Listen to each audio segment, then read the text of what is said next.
So Class-5, social emotional nonverbal facilitation techniques or strategies.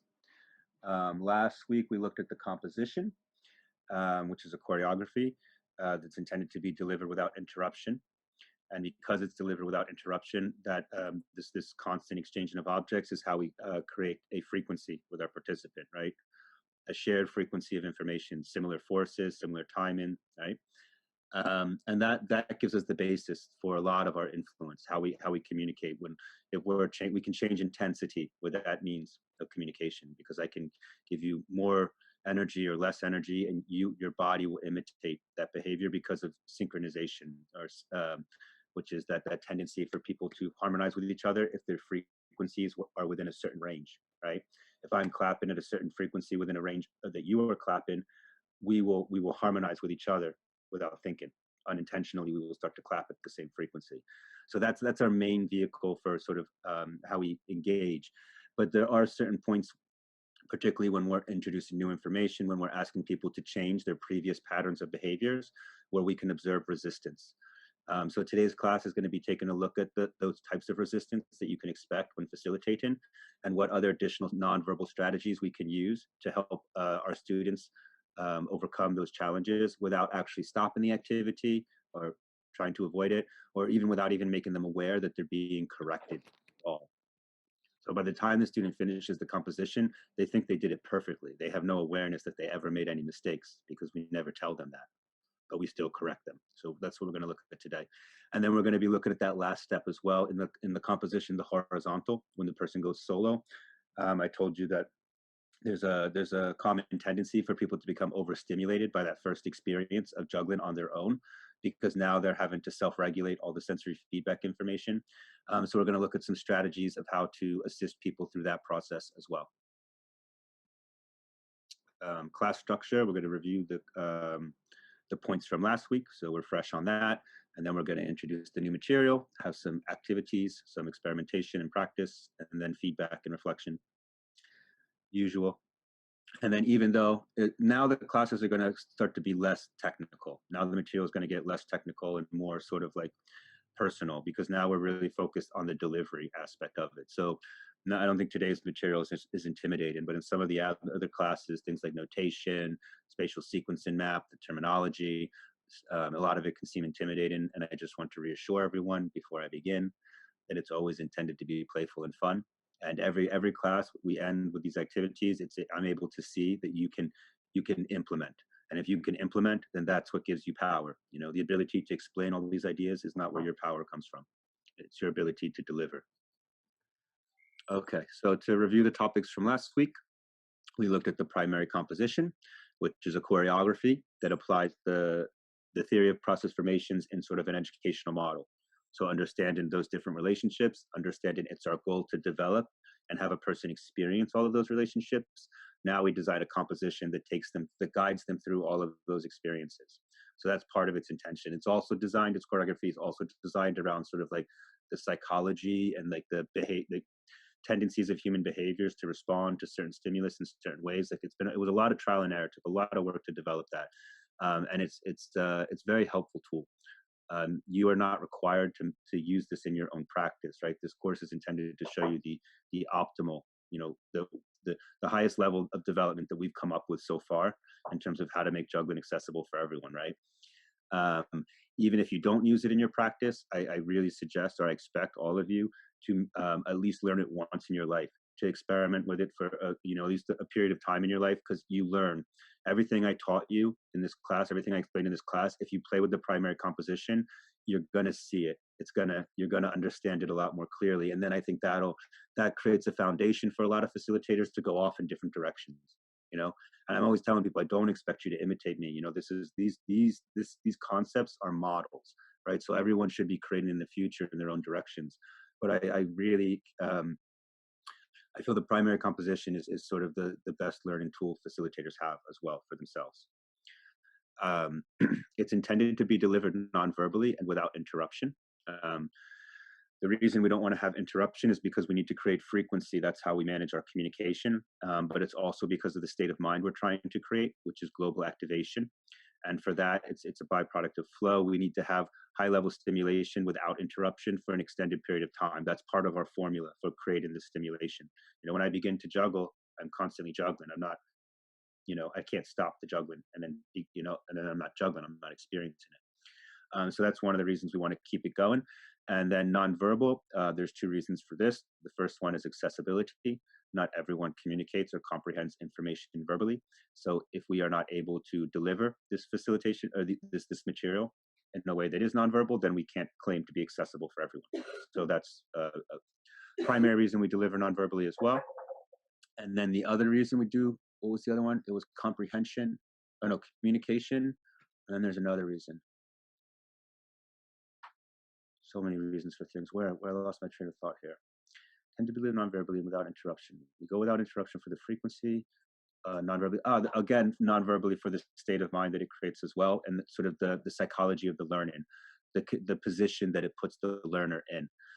Because in mainstream education and what the type of learning and actually the type of relationships that we expect within society, they tend to be more hierarchical, meaning that like there's a source of information. I need to retrieve information from that person. There's a right answer and a wrong answer, right? And I have to get to the right one and avoid the wrong ones.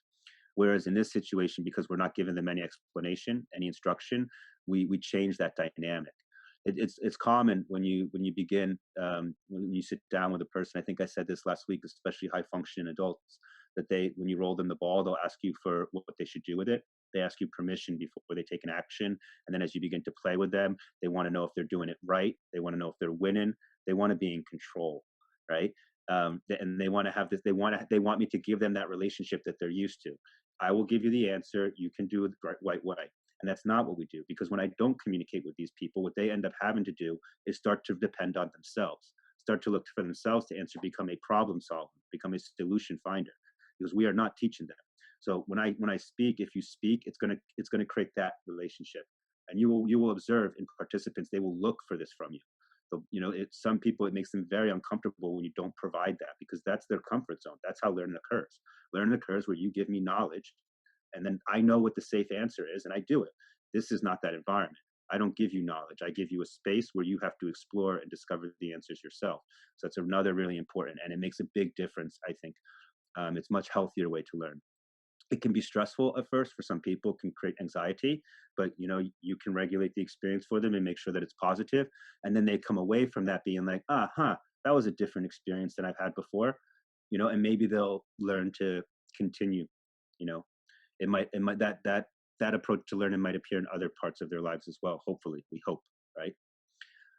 It's designed to develop the sequencing capacities well beyond what our existing standards are for our first time experience with juggling. Right now, our standard model for teaching juggling starts with the 3-ball cascade. This is an activity which has a very poor success rate.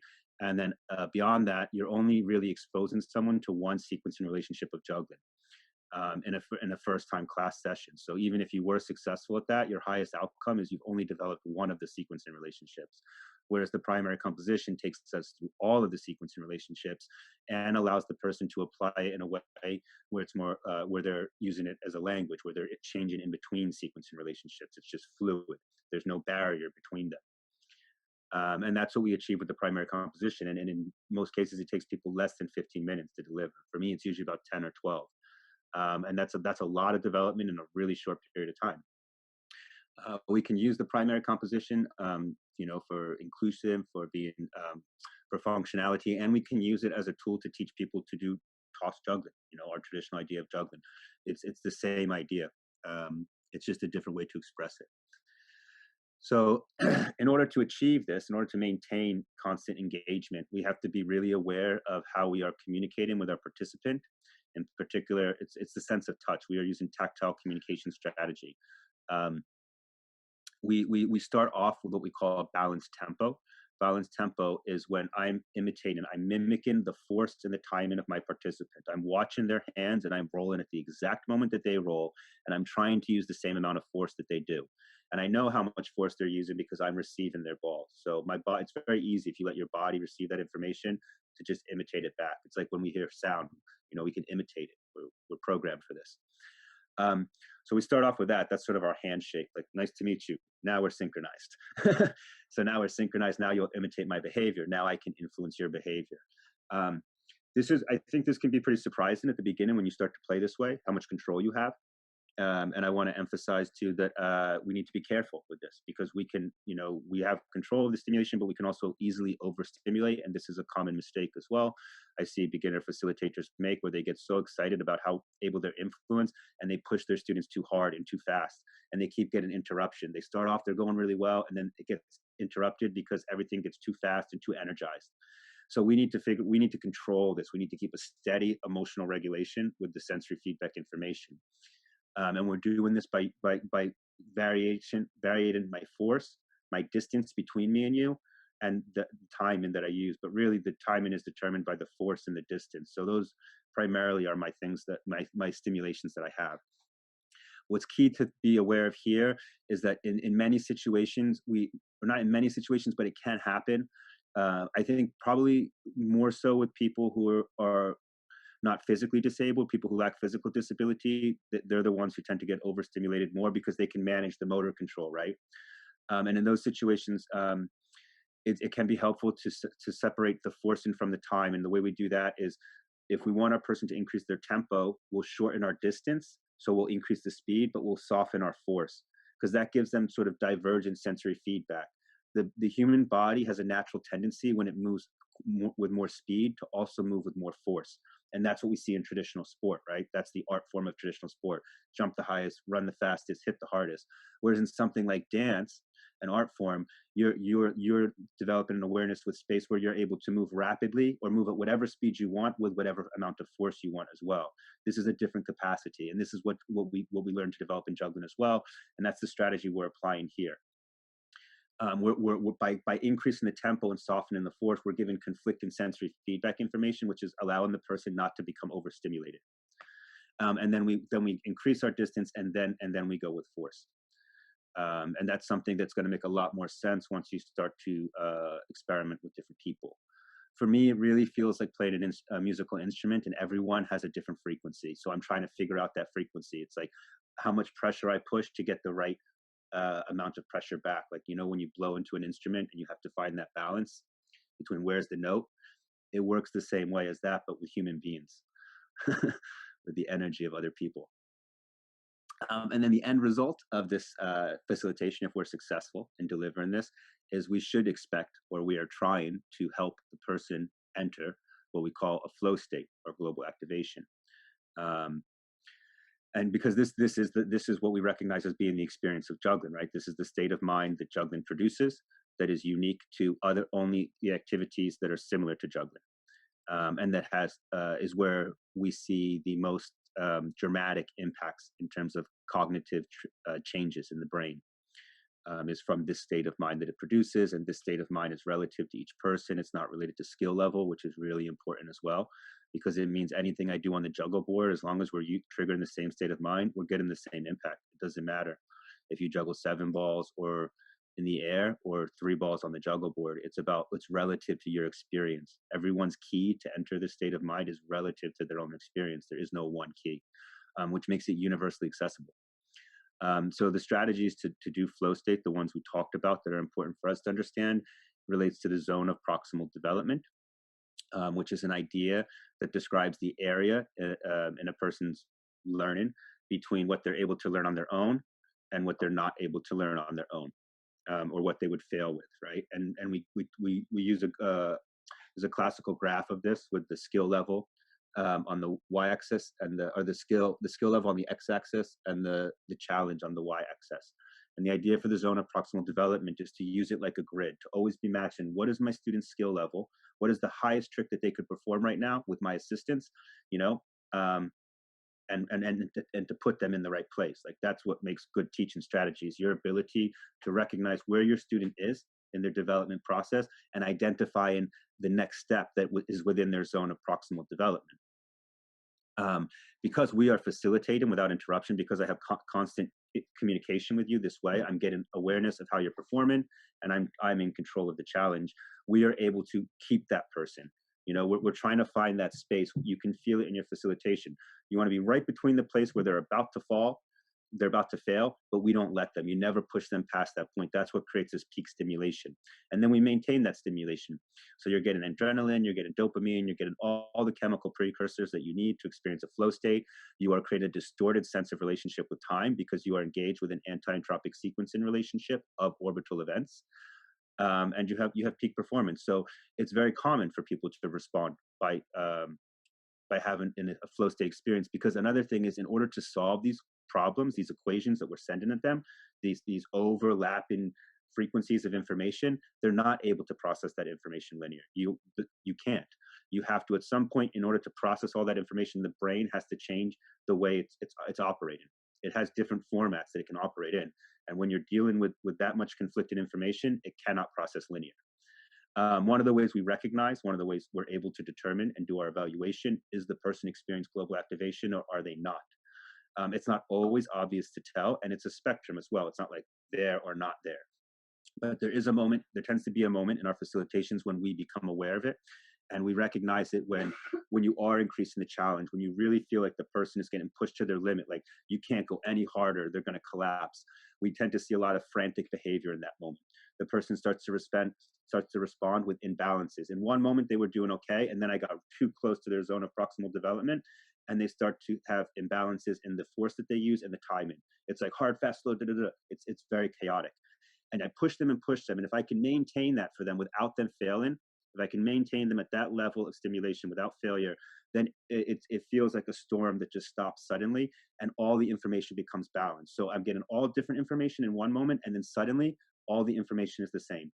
The time in between every interaction is the same. The force that they use is the same. In this situation, that's illustrating to us that the body is no longer responding with resistance to the sensory feedback information of its environment. Their body has become a machine. This movement that it's doing is a byproduct of the thing that's happening around them. So you understand how it even shifts your perspective of where you are in the world. Like, you are the extension now. Your body is existing as an extension of some other activity, which allows us to give over control, right? And then this lowers the ego, all these other things.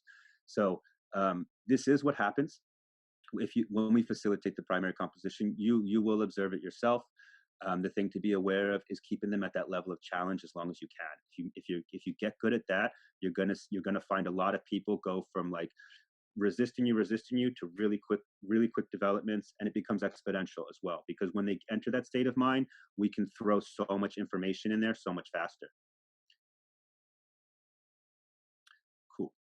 Today's topics, we're going to be looking at some of the key facilitation strategies we use to make corrections during the composition or during facilitations in general. There's this idea that we don't want to speak because we don't want to give instruction. We don't want to create that type of relationship where the person's looking for information from us, right? Nonverbal correction strategies. There's another reason for that too. And then there are other strategies. These are not the only ones, but these are the ones I find to be the most helpful, and to give you a good start, a foundation. The idea with these strategies is we want to come up with ways to make corrections that avoid us having to stop, right? Like when you're riding a bicycle with unicycles, the idea of those, when you're riding a bicycle with training wheels, the idea of the training wheels is to allow you to make errors without having to stop, right? So that's going to be a similar philosophy to our correction strategies as well. Another thing that's important about these is that I really try to do is I don't want the person to actually be aware that they're being corrected. I try to deliver it in a way where they have no idea. They just think, oh, the composition is changing. Now we're doing another trick. They never become self-aware that they're being corrected. If they do, you'll find a negative response. You'll find that it'll trigger self-consciousness, and it's harder to communicate with them because they're trying to process other things. So keeping the student ignorant to the fact that you're making a correction makes it a much more enjoyable process for them. So if I'm successful with these techniques, at the end of it, the person thinks they didn't make any mistakes, and that's true. They didn't make any mistakes, because it's a personal learning process. You can't screw that up. So the strategies we're going to look at, there's 3 categories, and this is sort of in order. We make a separation between the first 2, which is packeting and system overload. Those are 2 strategies we can use to communicate changes in behavior without having to break tempo. Sometimes we change the tempo, but we don't break the tempo. And then there's a second category of strategies, which includes things like gesture, sound, and break in tempo. So and usually we use this. This tends to be necessary when there's a lack of comprehension.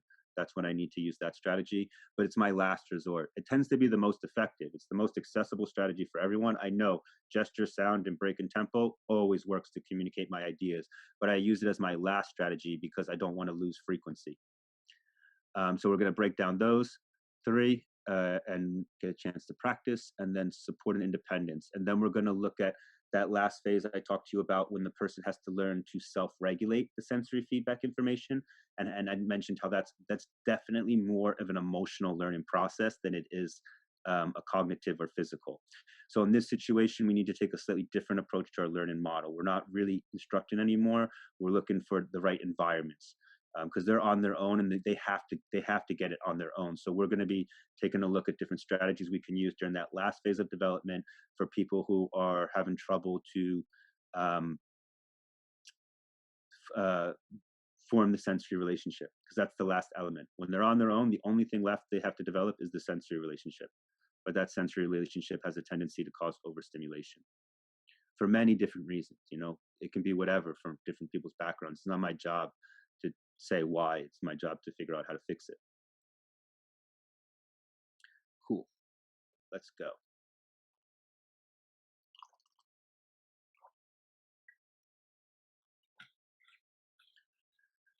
So the tactile management strategies of regulating the frequencies of force, time, and distance is enough to communicate most of our intentions. This is the basis. You'll find an ability to change, get people to change their behavior just using force and distance.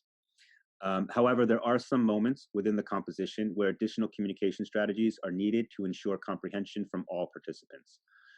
Typically, such needs occur whenever participants are being asked to change their behavior from one state of interaction to another. So once a person enters like a new formation, when we enter asynchronous lateral and they start performing that behavior, they're going to keep doing the behavior. But sometimes it's when we change the behavior, it's those moments when we're getting them to move from one pattern of behavior to another, that they can either lack comprehension, or they can have sort of overstimulation, right? Like they can comprehend it, but the sequence and demand is too high. So in those situations, this is when we have to apply these additional communication strategies. Is to start with packeting is a strategy where we're going to, in general, we return to the synchronous. We condition the synchronous relationship with a pattern first, and then we gradually transition that relationship to asynchronous.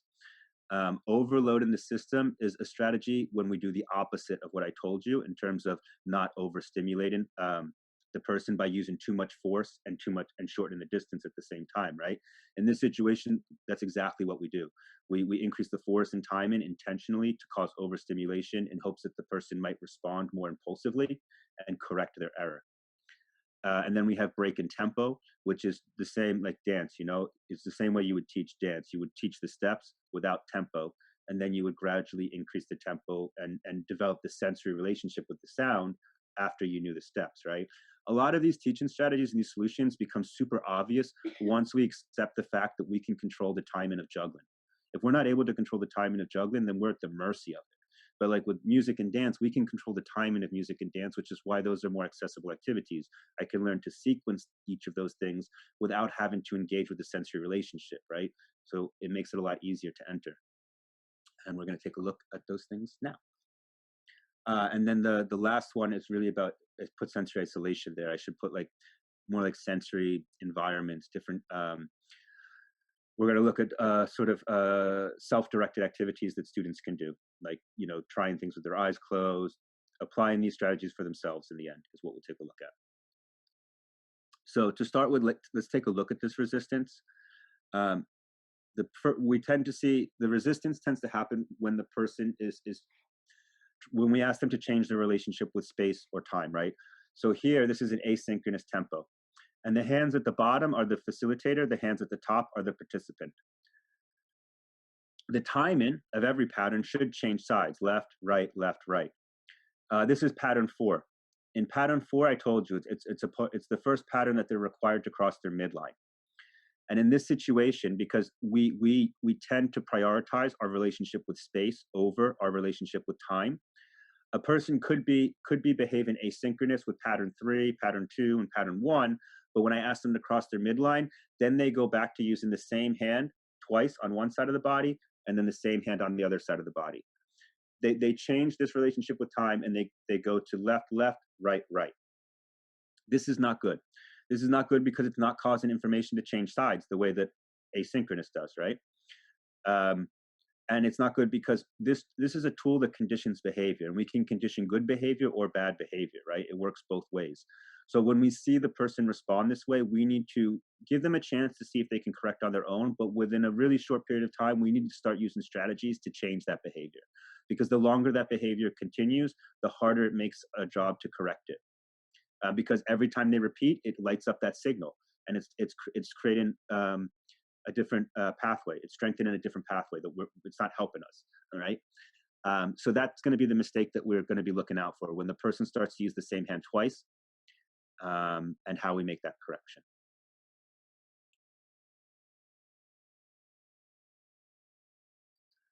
So for the first one, so if you have your juggle boards now, you can practice along with these ideas. Crap, this would help actually if you had that partner too. This is really quick though. We're gonna do these quickly. So if your partner is like doesn't mind coming in right now for like 10 minutes to play, but if it's something like they're busy, then you can do this on your own as well. Okay. Um, but it's going to definitely work a lot better with a partner, because it's intended for a partner. You can do, or you can do it on an incline, but it's going to be different. So the idea is, I see a person, their relationship with space. They're using the same hand twice. What am I going to do? I am going to return to the synchronous lateral formation. Synchronous lateral, because now both hands are engaged, so both hands will go to the correct locations. And then I condition that relationship. After I see them move into their hands to those locations impulsively, like they start to reach for those locations before the objects are there. Now I know their hands are moving there no matter what. Then I start to change the timing. And I start off with like I call it a pony step, like ba-bum, ba-bum. And then as they respond, I start to increase the amount of space between the events. So bum bum, bum bum, bum bum, bum bum, bum bum bum bum bum bum bum bum bum, until I get a balanced tempo, until I have an even frequency. So the idea with Packetin, return to the synchronous lateral, condition that relationship with space, and then gradually separate the timing of those two events until they become asynchronous. Kind of like the way a steam engine starts, right? How to a steam, it's not like an electric car. Electric car goes zoop, it's gone. A steam engine goes. We build momentum. As you're practicing that, I want to highlight some things too to be aware of with all of these teaching strategies now.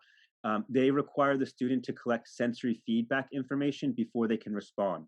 So these are strategies you have to develop an awareness of, and you have to have patience. So when I deliver, I don't expect the student to respond instantaneously, because they need a few repetitions for their body to start to imitate the behavior, right? So it's really normal when I first start to send that first asynchronous, that ba-bum, ba-bum. The first 4 or 5 times, the person continues to respond synchronous. They're not following that tempo, but the longer I give it to them, their body starts to just imitate the external information. Maybe I need to separate the timing of them a little bit more for them to change their tempo. But the idea is expose them to the information, let them have it, and wait for them to respond. If after 6 or 8 repetitions they're not responding, try something else, but don't expect them to respond immediately. They have to collect sensory data in order for this to work.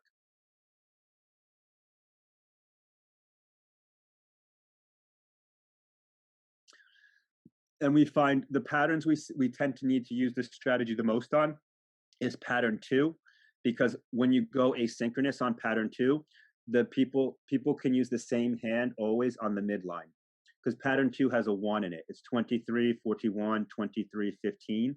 And when you go asynchronous, they start to use the same hand on the midline. So sometimes we have to use Packetin there. And then pattern 4 as well is when we tend to need to use the strategy as well.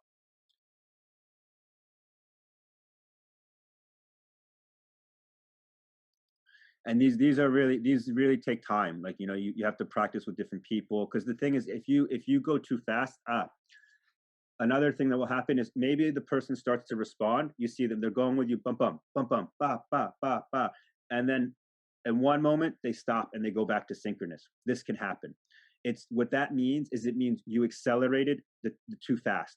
You changed the timing too fast. We talked about synchronization. It has to be gradual. If you jump too far with your tempo, then the person loses the synchronization with you. So if you notice you're doing this and you're finding, I'm getting close to the asynchronous, and then suddenly they go back to synchronous. Why does that keep happening? You need to be more aware and make your changes more gradually. It's when we ask them to change large amounts of behaviors in one instant is when we find that they don't follow us. So that's something to be aware of, that they might not always respond right away. And even if they start responding, they can stop responding at any moment. And all that means is you have to go back, condition the relationship with space, and gradually start to again. Because every time you go through this process, you're building new connectivity in the brain, right? So eventually there's going to be enough of it for the person to do what we need them to do. This is Packeting. The second strategy. So Packeting and overloading system, those are two strategies that it really depends on which one I use. It depends on the context. It's really going to depend on who I'm working with. And I think you'll understand that better the more you play. Because overloading system is like, it's more for a high functioning person strategy. Usually I do this if I sense the person is just being anxious. Those high functioning adults that don't want to play with me, that just want to control. I might use this strategy as well. But the idea is to overstimulate. And the way that we do this, if we see the person using the same hand twice, we're going to try to create a tempo that's so extreme that one hand cannot handle the responsibility of both actions, right? So if I do this quickly, if I increase the tempo so fast and so rapidly that you don't have time to think, then the person impulsively comes in with the other hand. And then now once that hand is there, I can slow the tempo down and I can just condition the behavior. So I come in fast and hard, and then I pull back. It's the same idea we used before with going inside slow, shortening the distance gradually and decreasing the force. Here, I shorten the distance rapidly and increase the force. And that's a way to get impulsive behavior. And you can get somebody to trigger, because in that sense, it doesn't make sense anymore. Now it's no longer easier for them to sequence it left, left, right, right. That becomes the harder way to sequence it. And the brain is very selfish and lazy, and it likes the path of least resistance. So you give it that ultimatum. You can have this or you can have that, brain. Which one do you want?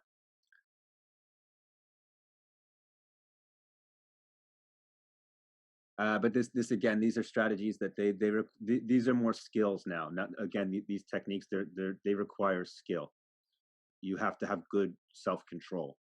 If you're still at a point where you're getting over sensory stimulated, like if somebody's giving you a lot of crazy information that's influencing you, if you're not able to filter out your participants' information and it influences you back, then you're not going to have a lot of success with these strategies. Because if you increase the energy and they increase the energy back, it gets out of control. So it's something that takes practice. Cool. This is the idea of overloading the system. And then the last strategy I have, this strategy always works. This is more for comprehension. If I have a sense that the person is just not comprehending the pattern, maybe I tried Packeting, maybe I tried increasing the tempo, or usually the order would be Packeting, increase tempo, and then gesture and sound. Because the thing is, if you do system overload and it doesn't work, if you're not successful, then the pattern collapses. If you use Packeting and you're not successful, you can keep engaging. But if I try to increase the tempo and force on you and you don't respond well, the pattern's going to fall apart. And if the pattern falls apart, then I just start with gesture and sound. And for this, the idea is we want to take out that sensory feedback, break that tempo. Like the person's not responding. So what do? I break the tempo and I use gesture and sound. I give them one piece of information at a time. They only have to process one piece of information at a time. If they don't do the right movement, say I rolled them the left hand and then I roll with my right hand, if they use the same hand twice, I roll that ball back to them. I don't move on to the next step until they show me the behavior that I want, and then I move to the next step. So when they don't understand and they use the same hand twice, I just repeat the movement in the same location, and then they'll use the same hand again. And then after 3 or 4 tries, they'll start to think for themselves and say, "Let me try something different and see what happens." And they use the other hand, and then I give them the next piece of the pattern. So it's kind of like it works like a game, like they're trying to solve the problem that way. And then the idea too is we gradually build up tempo. So I break the tempo and then I don't go right back into it. I condition the behavior. I make sure all the body parts are in the right locations at the right time. And then I slowly increase the tempo, just like we do when we teach dance, right? This is not anything mind blowing if we were thinking about teaching dance. It's only when we start to throw or we start to work with objects that are in motion that we think we lose these teaching strategies, and it's not true.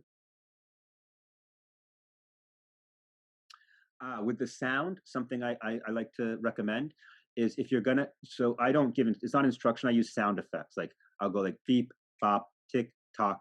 I recommend you use two tones. If you're gonna use sounds, use two tones and try to associate those tones to each side of the body. So every time I want a left body movement, I use tick. And every time I want the right, I use tock.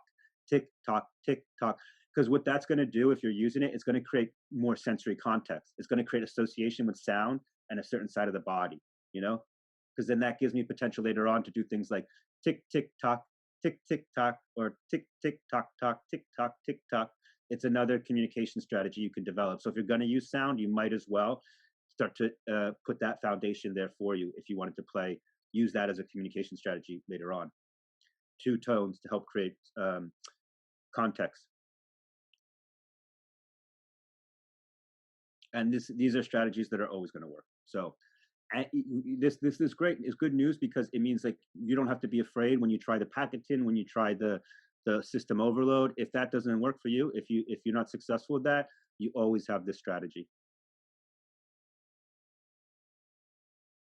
Cool. Nice. So now we're going to take a look at something that we refer to as solo social activity, or I like to call it the bonus part of the composition. It's the bonus composition because it's a really simple activity. It's not really a composition. It's like it's one trick, it's one game, one pattern. But from this simple pattern, there's a couple things that are happening. One is our intention, why we're using it to begin with. I talked to you about how when we transition from the forward arrangement to the horizontal, we lose tactile communication, right? We lose the ability to do the sensory regulation for our participants. So it can be helpful for us in that situation if we can find a way to use these games to strengthen their social awareness of us. Because what I find when I work with different people, especially ones who are nonverbal, a lot of times their attention is solely focused on the objects and the board. They never look at me. So if that's okay when I'm touching them. I don't need you to look at me if I'm touching you, right? But when we go to the horizontal and they're on their own, if I don't have any awareness from them, then when I'm giving them instruction, when I'm trying to influence them with gesture and sound, I'm not going to get responsiveness. So the solo social activity, that was the original intention for me creating this game. And I would start to use it with certain students that I thought I would need to have to strengthen that social awareness more. And it was really great for that because I found when I did this activity with them before I asked them to go independent, I got more responsiveness from them. So this was the original idea. But when transitioning for emergent, so the idea is we lose because in losing the tactile communication, we want to try to. Sometimes it's helpful to strengthen the social. Not always necessary, but helpful.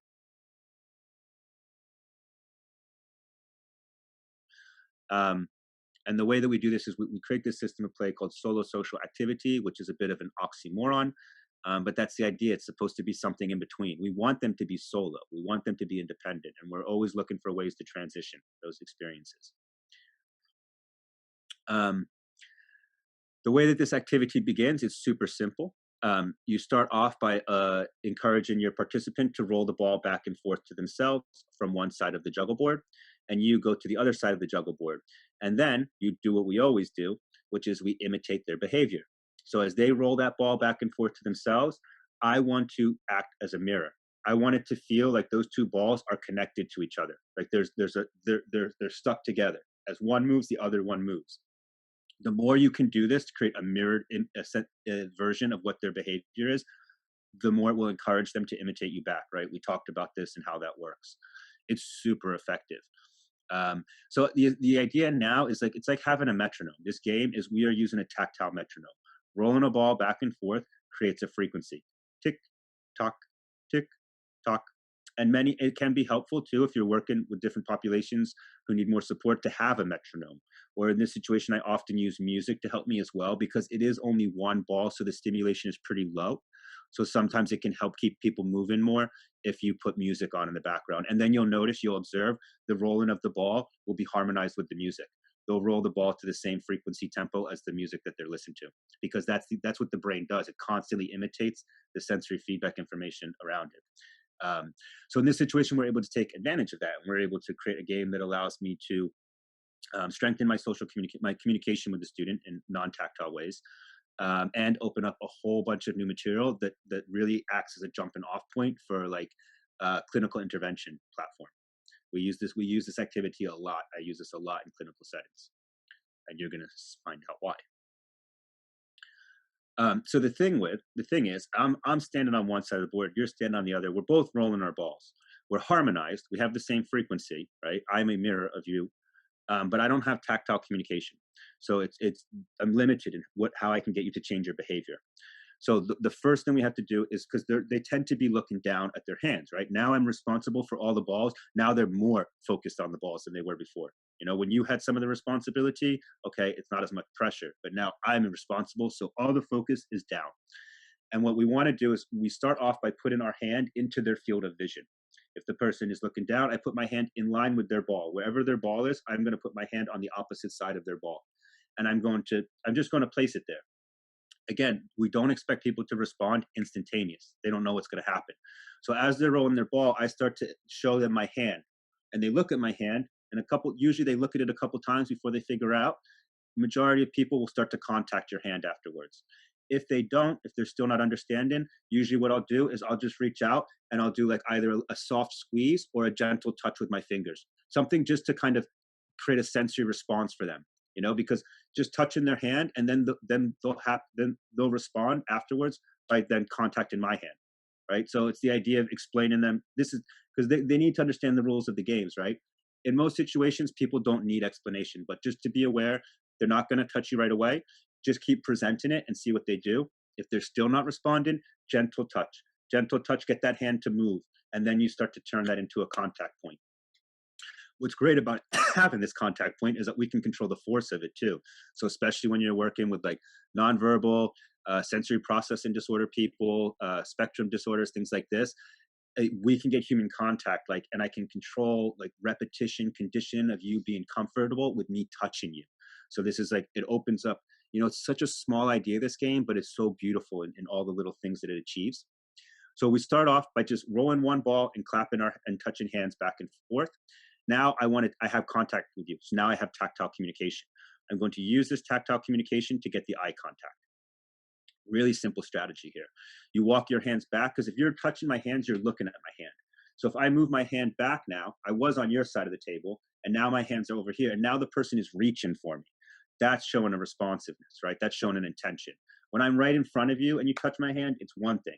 But if I move my hands to my side of the table and now you roll your ball and you look for my hand, you are responding, right? So then I start to move my hands up, and when my hands get to my face, I get eye contact. So this is what I'm doing. I'm using this little clapping game. By rolling the ball and getting them to clap with me, that also introduces all of the rules to the game. Because the rules of the game is going to be roll, do something, right? So I use the contact, the clapping of the hands, to introduce and establish the rules of the game, but also to get eye contact. Because once I get eye contact, now I can communicate visually. I can just, if I want the person to do something, I just have to do it, and they do whatever I want them to do. I tend to start off, once I have eye contact, I have a particular series of movements that I find is really helpful to really reinforce the idea of the game before I start to be super creative with it. And that's nose, nose, ear, ear, belly, belly. You don't have to do that. The thing that's going to help you is this thing with the hands, and understanding that if you can get them to touch your hands, you can get their eyes here. And then once you have your eyes here, then I can just model for you. I can roll and I can do something and you'll copy me, right? It becomes this weird dance game. But I find it's really useful, nose, nose, ear, ear, belly, belly, just to like really set it in stone. So the first step is to get eye contact. You'll see here how we walk our hands back, get the person to reach for us, showing responsiveness. And then we can walk our hands up. We get eye contact. And then this is where we start to introduce the game. It's roll, copy, right? The most basic form of communication. And you see I use the nose, nose, eye, nose, nose, ear, ear, belly, belly. I find this is enough to get the person to understand the rules of the game. And they will continue to follow this behavior. So it starts off really subtle. As soon as they touch your hand, it's over, you know? Now we have a sequence. And this sequence is essentially, it's 3-1-2. It's the same sequence as cow jumps over the moon. And it's a really important sequence because it only requires 2 objects to do. And we're able to get we get both objects are changing sides and they're actually disassociated as well. So for a 2-object pattern, it's actually causing a lot of bilateral sequencing communication.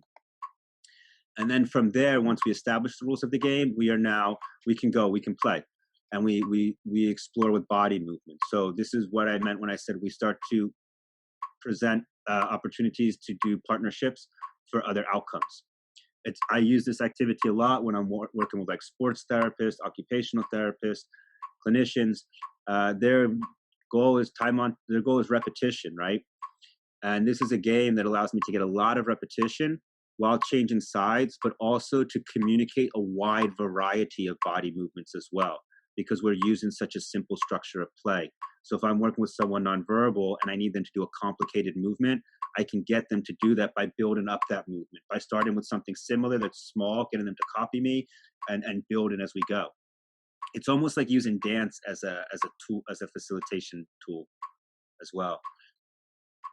Because I find these activities to be very similar to dance.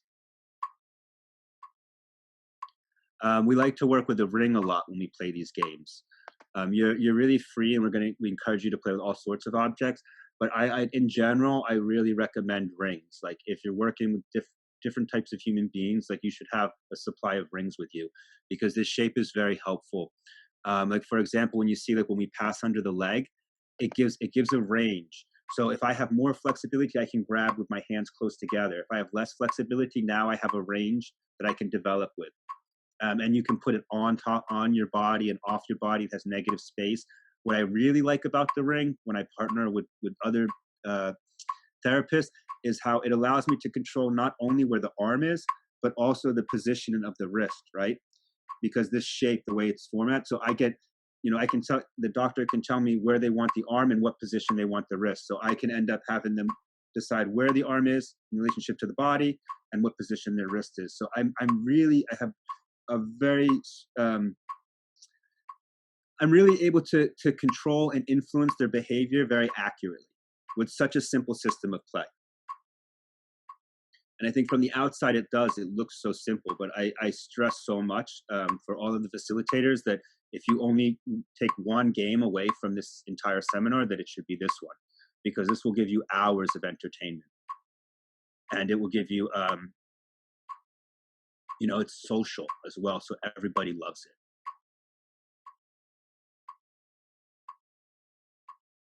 And you can imagine how in playing these games, just prior to introducing the last part of the composition. So if I just finished, I would normally play this after I just finished the first 2 parts of the primary composition. We did forward fixed and forward open. And now I'm going to ask the person to be on their own. And I just played this game with them. The amount of responsiveness that I get from that person compared to someone who I don't play this game with is much different, is much higher. A person who plays this game to me is much more aware of me. They're very used to using their eyes to look for me and see and imitate my behavior, right? That puts me in a position as a tutor of where I want to be, right? I want my students to be very aware of my movements and should be trying to imitate them. So this kind of sets up that language. It kind of sets up that conversation. And you see there's just this large potential for body movement. and not just to think about, this is where the juggling really starts to be the platform for something else. It's either the platform for developing communication and social awareness, or it's the platform for conditioning different behaviors, different body motor control capacities, sequencing capacities. It can be used this way as well. I want to show the next video, and then I think we'll have an activity. So my original intention for this activity was just to really help strengthen social awareness so that when my students are independent, I can get more responsiveness from them. But in doing so, we also discovered that it really helps us work inclusively and to achieve outcomes for other industries as well, particularly those that are looking for time on task and repetition with functional objects. So it works just like Cow Jumps Over the Moon. We play with a ring and a ball, but here we're going to play with a ball that we roll and a functional object. And at the beginning, it seems simple, right? But this is really easy to communicate. Hey, can you roll this ball and pass this cup? Okay, now I want you to do something else. I don't have to explain it. I can get more and more complicated movements without ever having to explain. Imagine if you were working with someone who was nonverbal, how useful that is, right? And it doesn't seem like such a complicated solution. But that's not what matters. What matters is the result. So you see that, like, so in these settings too, I would use this game a lot. I'd partner with clinical groups, and I would be a consultant, and I'd have a doctor come in with a patient, and they'd tell me exactly what type of movement they wanted the person to have that day. So usually it was more categorized by, like, okay, today is gross motor control, and we want to really engage the lower body or something. Or today's fine motor control, and we want it to involve some sort of something with sound. You know, they'd give me these generalized topics, and then I would make these games, and we'd get hundreds of repetitions. And usually I'd have 6 students per hour, and I'd do 10 minutes per each student, and they all get more repetitions than if they had spent the whole hour one-on-one with a therapist, because they're using linear strategies. They're not using play. They're not using rhythm. They're not using dance. You can't come anywhere close to the amount of repetitions that you can if you're using rhythm. So as you're watching these, you can start to think about the outcomes, who might be interested in these types of activities, why we would be doing it, right? You see a lot of the same tools I tend to work with. For me, I'm really interested in working with the tools that give us power. So a utensil is something that gives me power because it gives me the ability to feed myself. Writing utensils, that's expression, that's communication. I really approach these from a very basic level. I think about, like, what are the things that give me an ability to survive, and then I try to play with those things. But in this context, you can start to see the potential for the repetition and the creativity as well.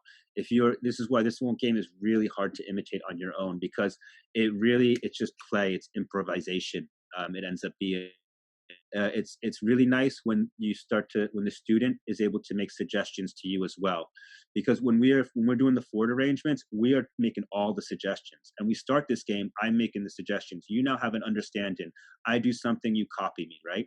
And then usually in one moment, the person will make a different movement, and I'll copy them. Like, maybe they do it accidentally, doesn't matter, I'll copy them, and then their eyes change because they're like, wait, this works both ways. I can get you to do things. And now they're coming up with ideas, and okay, you do a movement, and then I copy you. Okay, now it's my turn. I say, pat your head and roll the ball.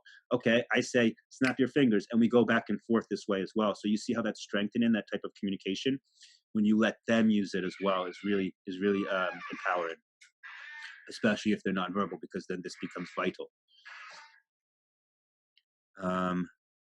Okay, so now we have our assignment, our first assignment. If you have someone with you, it's going to work better. This seminar, for sure, the people who are on your own, you're having to is less playful if you're on your own. But you can try to imagine for the sake of this exercise. So what I want you to do now is play with this, rolling this ball back and forth. It's really simple. If you have a partner, practice that sequence with the hands, low fives to get the eye contact. And then if you want, you can copy mine, but you're free to go anyway from there. But the idea is we want to start to focus more on using the juggling as a platform for other goals, other outcomes, because this activity is pretty simple itself. So consider your initial need to consider which populations you might want to apply this form of interaction, and try to design activities that will be beneficial for them. So there's 2 ways that we start to design juggling now. It's like in one of either direction. Either we're designing juggling for the sake of juggling, or like for an outcome, or we're looking at an individual and we're designing the juggling for that person. There's two different ways. One is for like inclusion, and one is for transforming the outcome. In this situation, we want to do both. So we want to try to think of people that wouldn't be able to traditionally throw and catch, right? Try to imagine a person like that, and think about, okay, I'm using the juggling. We're using juggling to facilitate, but juggling is not our goal anymore. Our goal is for repetition of some other life skill, some other helpful capacity that's going to enable that person to survive better, right? To thrive. And that could be something as simple as, I don't know, blowing your nose with a tissue. I could be rolling the ball and playing with tissues. I could be rolling the ball and playing with sports equipment. I could be rolling the ball and doing stretching in between. Right? We're really the areas of application are infinite. Anywhere that you could apply music, the music therapy would apply. This will apply. So it could be stretching, it could be conditioning, it could be social, it could be wordplay, it can be language, it can be fine motor control, gross motor control. This is the point of this activity. I want us to get an appreciation for how much we can communicate just with our bodies, and how much variation of movement we could get as well. So take 5 or 10 minutes now to play with this idea. Okay, so now we're going to look at that last section of the composition. So now the person has completed the first two parts, and they've done this little social game with us, social activity. So I'm getting a lot of responsiveness from them. I'm ready to put them on their own. I'm ready to ask them to go into the deep water, because now that's what's happening. They're learning on their own. I'm taking off the training wheels. I'm telling them they're on their own. So the thing that we see that happens in this situation tends to be overstimulation, self-overstimulation.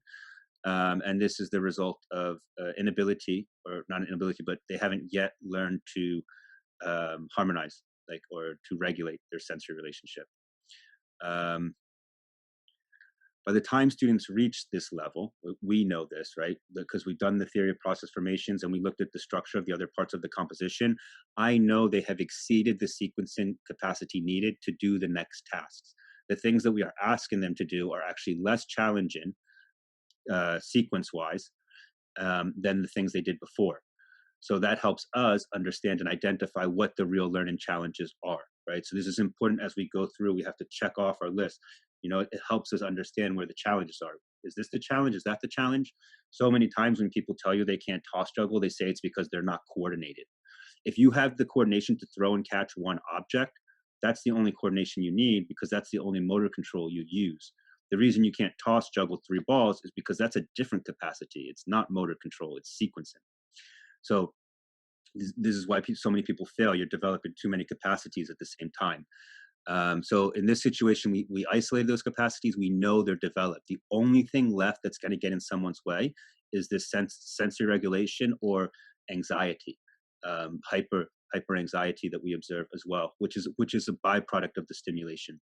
So the person needs to learn to self-regulate. That's the key here. And that's not something we can do for them. Be aware of that. I cannot teach you to self-regulate yourself. They have to do this themselves. And that's what I mean about we need to start looking at how we create the environment for them, to create the opportunity for them to do.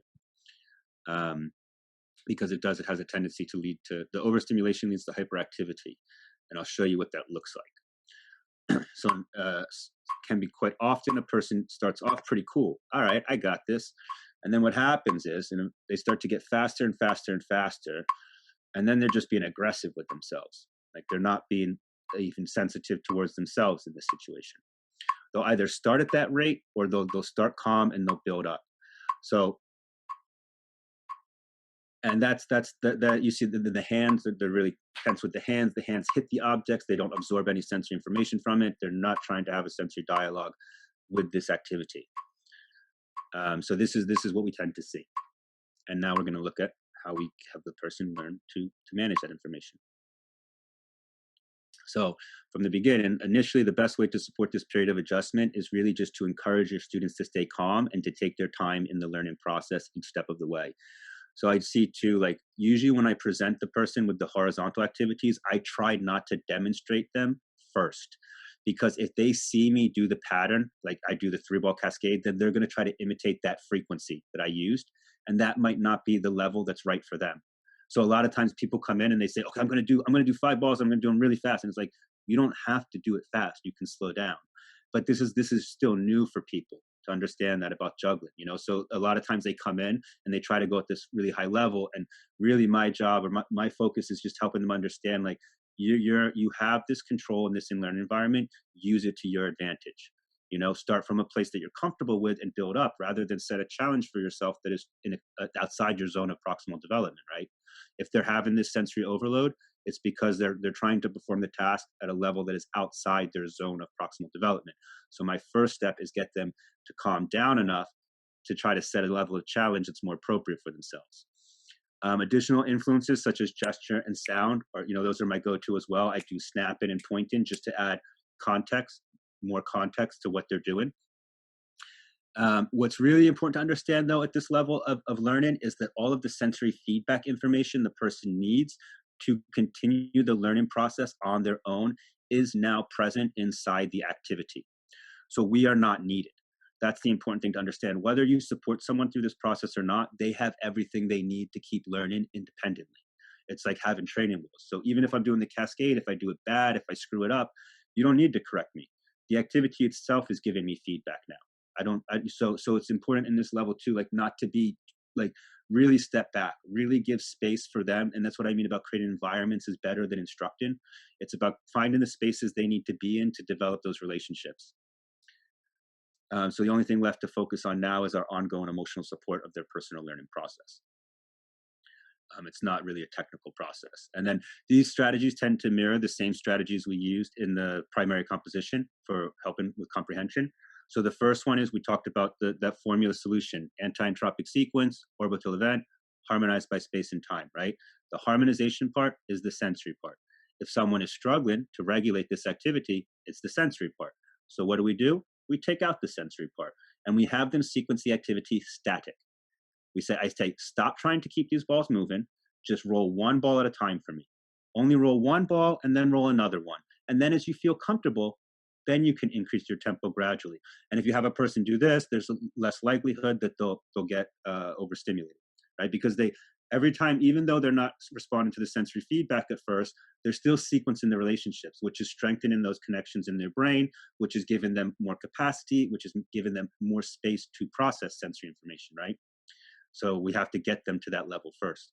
Really simple idea, but it's going to be really interesting for you when you work with different types of personalities and people. This is where you really start to see the personality and the all of our mental health issues start to get in the way at this level of learning, because you'll see so many different responses. It's quite interesting. Another really helpful way is to use the inclined plane, which some of you are using now. Which in itself is not such an original idea. We know about this concept, and it's good to have students play on their own. What I want to show you here is a strategy that I've used that for people who have trouble like learning to harmonize with the sensory information. So I come in from a facilitated position. I'm actually applying force to these balls, right? So when I'm applying force to them, that's sensory feedback information that I'm regulating for the person and they respond to. As the activity continues, I begin to apply less and less force to the object. So eventually, the only thing I'm controlling is when it happens. But all of the force, all of the sensory feedback information the object provides itself is coming from space. It's not coming from me. I'm only controlling the timing of those events. So that allows me to be somewhere in between facilitated and non-facilitated, which gives me the ability to do what you just saw, which is to walk away in the middle. Right? In the middle of facilitating someone, I can reduce how much feedback information I'm in control of gradually until I see that they're responding to that information that the ball gives them. When I see they're rolling in the balanced tempo, I walk away. I can come back, I can change the pattern, and I can walk away again. So this is sort of similar to the idea of when you're holding the seat of a bicycle for someone and you're running with them, you know, and they're getting started, and then in one moment you let go, because you're going from a supported environment to a non-supported environment without any interruption. It's seamless. It doesn't interrupt the experience itself, and you're going from supported, facilitated to non-facilitated. That's another benefit here to play with. Also, when you're working with visually impaired people, it's really helpful to always work on an incline. because the sensory feedback information of space is a lot more accurate than we are. So essentially, we're trying to imitate that sensation, right, with our forces. When you work with blind people, they need, they're more aware of that information than someone who can see. So our inaccuracies are more obvious to them. To a person who sees, they don't feel the inaccuracies as much. But a blind person, it's gonna be helpful if you're working with more of an incline. You can be facilitated maybe like 10 or 15 degrees, but I find that incline helps because it makes the sensory feedback information more consistent for them. And then the last strategy I have is to do it blindfolded, so visual deprivation. Sometimes the overstimulation isn't just tactile, sometimes it can be visuals. Different people process and look towards different sensory inputs more than others, right? We all have our combination. So some people who tend to over visually process, it's the vision of the activity that can be confusing for them and overstimulated. So we have them close their eyes and try the activity blindfolded. And this is something I want us all to do now. To give a try. And what this is going to do is going to have some obvious impacts, right? If I can't see the balls, it's going to force me to be more aware of spatial information, right? Right away, you take away the vision, the person becomes more aware of their body, and they start to move slower, and they start to think about their act behaviors more, right? They're not being overstimulated by the vision, so they're able to sequence the activity. So that in itself is very useful, just the awareness. But beyond that, it's also produces a very meditative sensation, which is why I want us all to do it now. Like you have all the information you need to do this activity without vision. You don't need vision to do this. What you need to do is learn to listen to your body. And sometimes, depending on who we are and what our experiences are, some people that can be a very anxiety-provoking experience. So again, you'll see a lot of different responses to these types of activities. A lot of self-consciousness. People start talking a lot and saying things that you don't ask them about. But it does. It produces mindfulness. It's its own form of meditation, and I want you to be able to experience that. So I find this is really helpful when I'm working with people who are showing me hyper anxiety. That same person that asked me if they had permission to roll me the ball and then continued to ask me how they were performing throughout the entire composition, those people tend to really have a powerful experience with this activity. You see like this, just this breath when they get done. It's like, they needed it.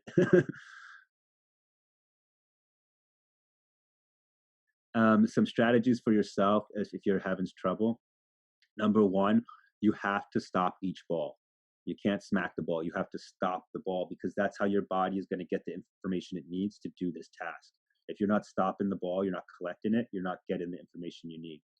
Another strategy that can help is if you start with your eyes open and then looking at the pattern and then slowly start to look away from the pattern. Sometimes that can help people. Or to start with your eyes open and then close your eyes. You don't have to start with your eyes closed, but you should be able to. And then if you get to a point where you can do 5 balls blind, then that is a super awesome sensation. Because it's an activity that you have to be present to do this. No, the brain, you're not going to do this if you're not there with it.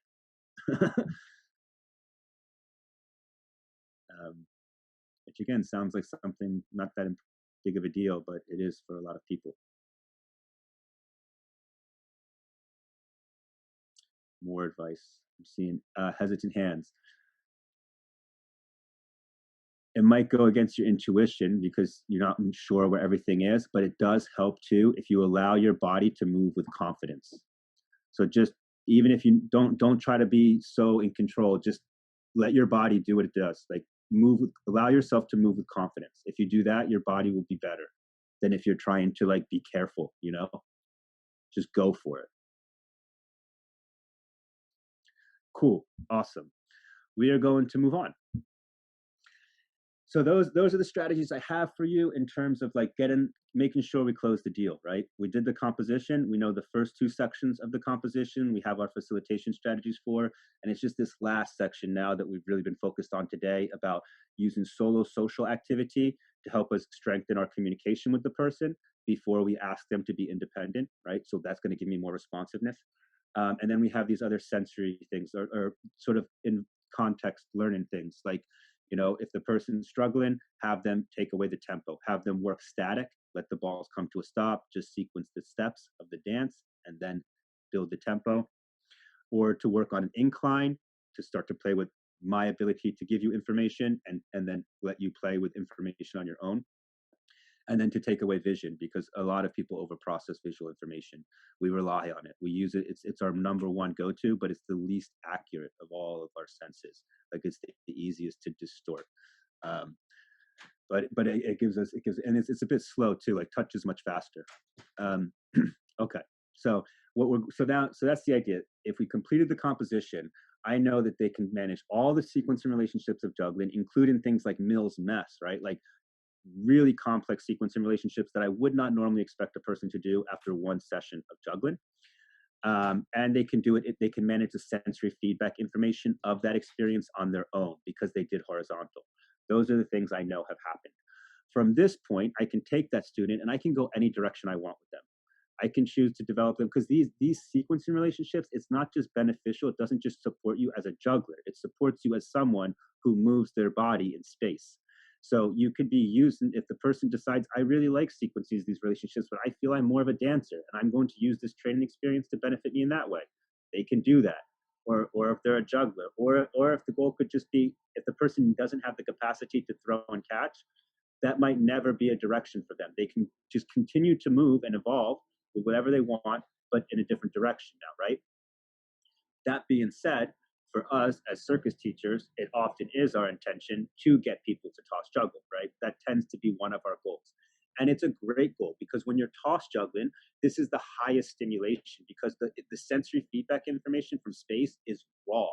There's no interference with that information. It's the highest form of stimulation I can have with space because all of it's coming. Whereas if I'm working with an object that's on a rope or an object that's rolling, there's other distortion, there's other mechanical input that's changing that information. It's not as raw. So toss juggling does provide the highest stimulation. And what I want to show us now is, let's say you use the primary composition and you hear this lawnmower. Someone's cutting grass. Is that very noisy? Okay. It's noisy for me, but it's okay for you guys. All right. So what I want to show us now is this is the last piece of the puzzle. These people have if they've completed the composition, all of these people are jugglers. They have all experienced juggling. They have all expressed juggling in authentic ways. So what I want to show you now is, if you wanted to transition to toss juggling, if that was your goal, it happens to be a lot of us, some strategies that we can use to make that. Because it's just the difference of changing the expression, right? The same way I can take all of these games and I can make them for functional intervention, I can make them for juggling as well, right? We just have to ask ourselves a question about what actions we're using and how to structure those learning things. So I'm going to show you this video now. And if you have a partner, you can try these. If you don't have a partner, you'll have to just watch. So this is, we want to do throw in and catch it, right? Is what we need to teach. So I just changed the action. Here, I usually have one person throw and one person catch, you know? So you're able to separate those because the tossing and the catching is two separate capacities. Throwing is a different capacity than catching.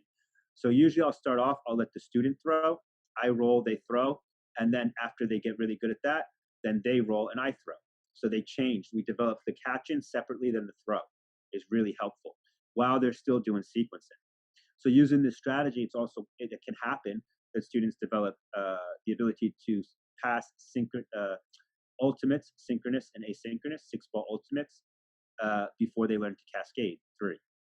That's normal. Here's another variation. One rolls underneath, one's catching. The idea is just to try to find ways to include that action. What is the action we want? Throwing and catching. What are the different types of throws we can do? Well, now we're not just throwing, we're throwing while sequencing. All of these movements are dynamic, but they're mixed, right? The roll we are in more control of its timing than the throw.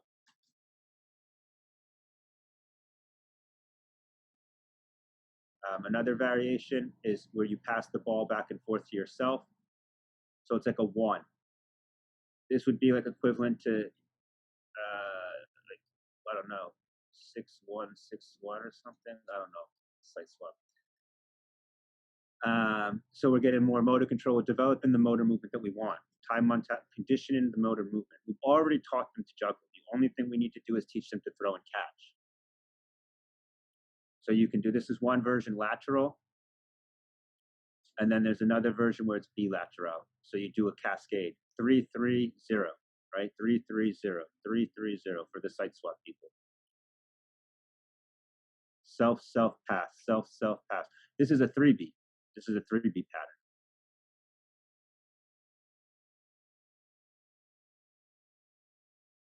And then there's some more variations here. No one has partners to play these with? Did anyone have partners to play those? Okay. But let's watch it again. This one is really fun. This first one, I didn't tell you the first. I usually begin this where if the student is rolling, they usually always roll to me the same place. But when I roll, I use the composition. I change the location that I'm rolling to, because then that's encouraging them to be aware, and they're having to reach to different locations, right? But they're always throwing the same. So we're enhancing we're expanding the peripheral vision, their awareness, of objects that are here and objects that are down, right? Again, these are typically higher level sequencing capacities that we don't get to experience in toss juggling until we have a much higher level. And here, at day one, we can start to play with all these strange brain twisters. And then this is the idea, one goes back and forth. And then just to watch it twice, I think, so you guys can see it more clearly. And then what's the last one? No, and then we'll go to the next one. So the next slide we can all do, because those were the social strategies, and then we do the same thing, but we have solo strategies now. So same idea, but this would be like that last game we did, the solo social. So if you have one ball, these we can practice. And there's 3 ways to structure the tossing when you have the 2 objects. So the first one is columns. We would call this a box, right? When you go back. So if I want to develop someone's tossing, or let's say I tried the traditional 3-ball tossing lesson with someone, right? And it didn't really work out. They're still not sequencing those 3 balls. They can do 2 balls, but the 3, they don't have the sequencing ability yet, right? These games are really helpful because it's allowing them to fill in that beat, that empty beat, with a motor control movement, but it's less challenging. So here we can start with column throws, and it's just back and forth, column, column. This is box, right? Then we can do the cascade. You can do any sequencer. You could do Mills Mess here as well. It's just throw, throw, roll, throw, throw, roll. And then this is the hardest version. This would be an inverted box, sort of. That one's trickier. But those are the 3 patterns that I use. And then you can put it together with more objects. So each of those 3 patterns I just showed you, you can also do with 3 balls on the board. You can sequence it. Once you have that empty beat in one hand, you can do this. I'll play again. So it's just 3 types of throws. It's column, column, cascade, cascade, and then box, box, asymmetric boxes. So column, columns, which isn't so challenging there. And then here people can struggle, but this is more accessible than tossing the 3 balls in the air. If a person isn't able to toss 3 balls in the air yet, this could be an activity somewhere in between 2 and 3, right? And this is just to challenge their brains.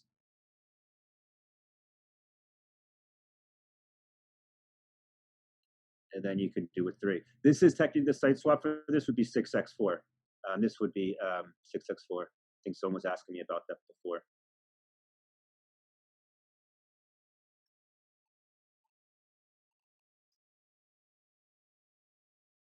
And then there's tons of more material you can begin to play with. But in general, what I wanted us to understand, because I do get this question a lot, is, oh, because does the juggle board help people learn to juggle? Is the question I get. Or does this help people learn to juggle? And the answer to that is, this is juggling. We're not helping people to learn to juggle. They are juggling. The juggle board is juggling. When we look at how easy it is to transition from the juggle board to toss juggling, there's no barriers.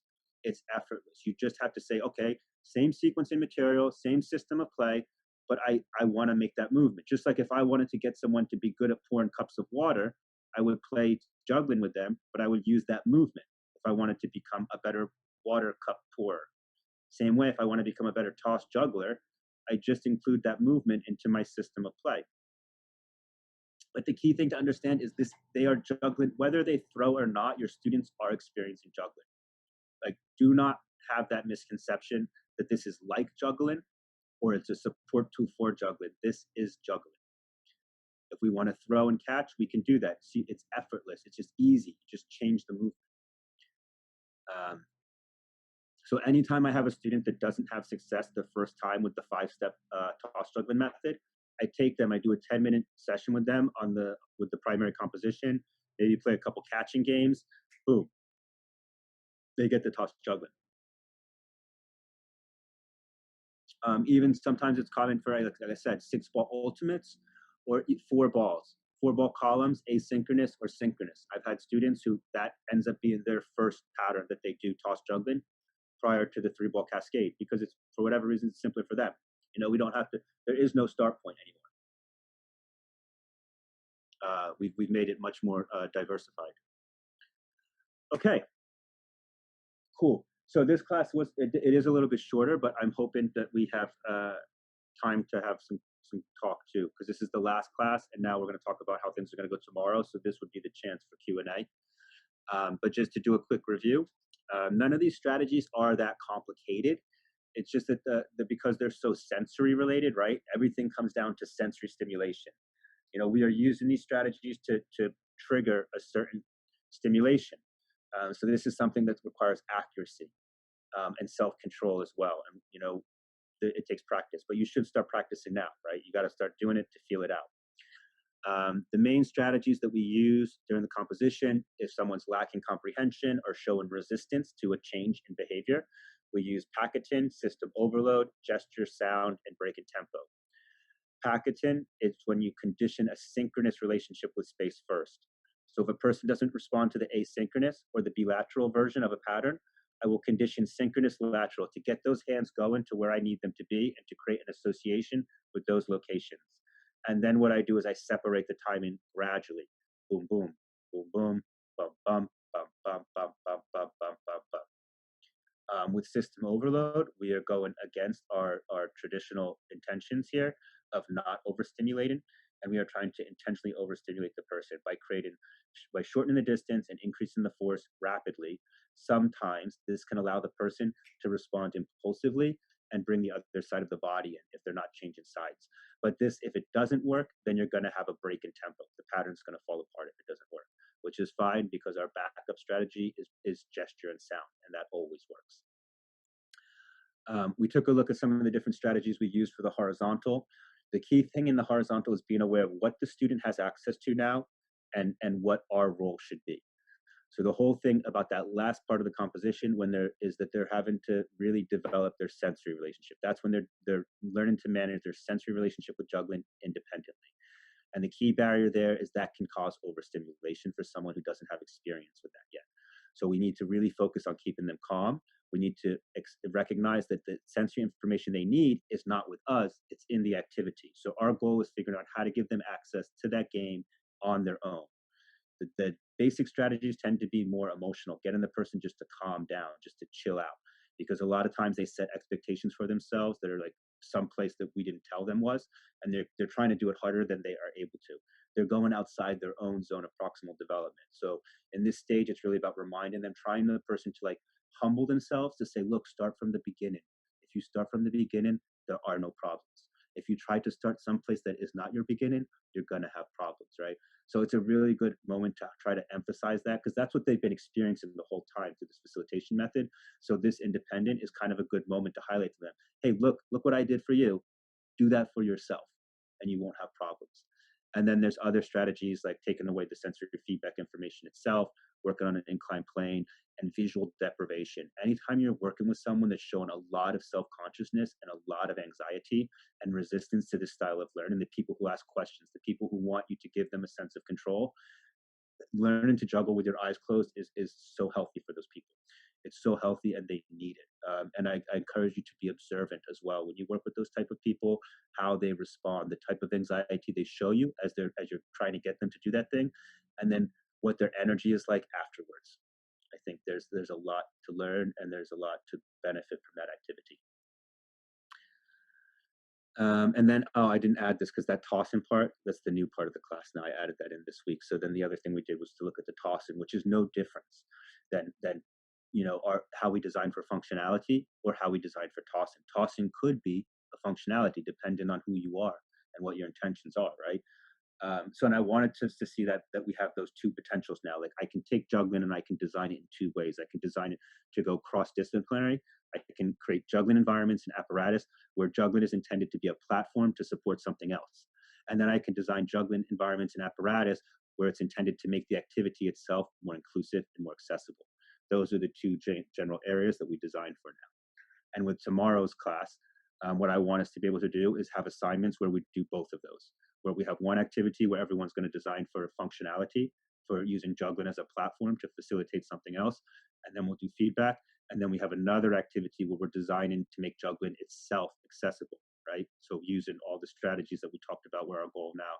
Most of the strategies I told you is more about making the juggling accessible. But then once the juggling is accessible, it can become a platform for other forms of intervention. So it's important we look at both of those strategies. And that's what we're going to do tomorrow. So if you can, please, please, please watch this video link before tomorrow if you have the time. If you don't, I totally understand because it's a last minute thing. But if you do have the time to watch the video link before tomorrow, it's going to make it more, it's going to make it better. If not, watch it when you can. And then tomorrow when you come in, I think I'll give more of a conversation about a quick review points of the structures we use to create, and then we'll get right into our assignment. So my vision for tomorrow is it's all about creation and it's all about sharing. But for that to happen, I need you to watch this video on your own time. Thank you. I believe this concludes today's course. Oh, no, your homework. Finish the book, watch the video, continue practicing the primary composition.